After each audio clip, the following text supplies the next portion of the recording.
আমাদের ছোট লোকের মতো আমি পার্টিতে বসে খাবার খাবো? সুমনা, তুমি কি বললা? কেন কানে যায় নাই?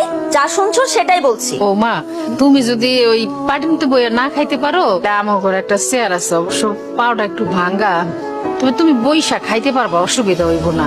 স্যার ডাইনা দেই। ভাঙা চেয়ারে বসে সুমনা খাবার খাবে?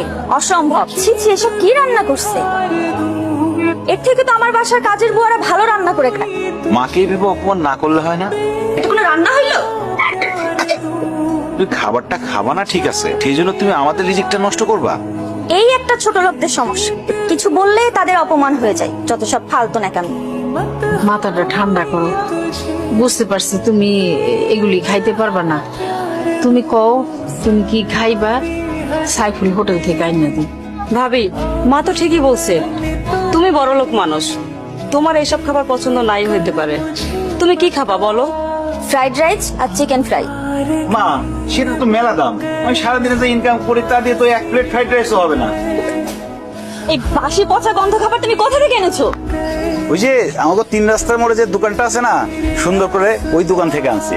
আমার সামনে নিজে বানাই দিছে। আমি কি ফুটপাতের খাবার খামে?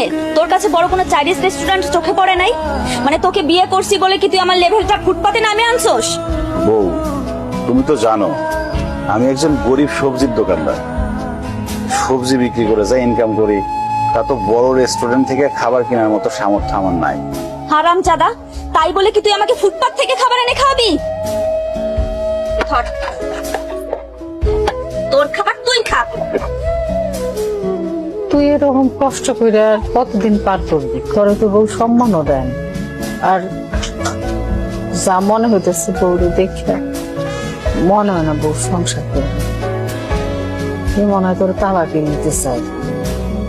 এখানে বালিশের পরিবর্তে ইটকে আমি রাখছি যাতে তোমার মাথা ফেটে রক্ত বের হয়। মানে তুমি আমরা খুন করতে চাও? হ্যাঁ করতে চাই, প্রয়োজন পড়লে তাই করব। আমার ডিভোর্স চাই। বউ, ডিভোর্স ছাড়া তুমি যা চাইবা তাই পাবা। প্রয়োজনে আমি প্রতিদিন অনেক বেশি পরিশ্রম করে তোমার জন্য চাইনিজ থেকে খাবার নিয়ে আসবো, ভালো ভালো খাবার নিয়ে আসবো। আমার না কোনো খাবার চাই না, আমার না তোমার থেকে ডিভোর্স চাই। কারণ তোমার মতো সবজি আলার সাথে না আমার যায় না। কি হলো, এরকম বজ্রপাত হয়ে যায় মানুষের মতো চুপচাপ বসে আছো কেন? কি বলছি কানে যায় নাই? জি, গেছে।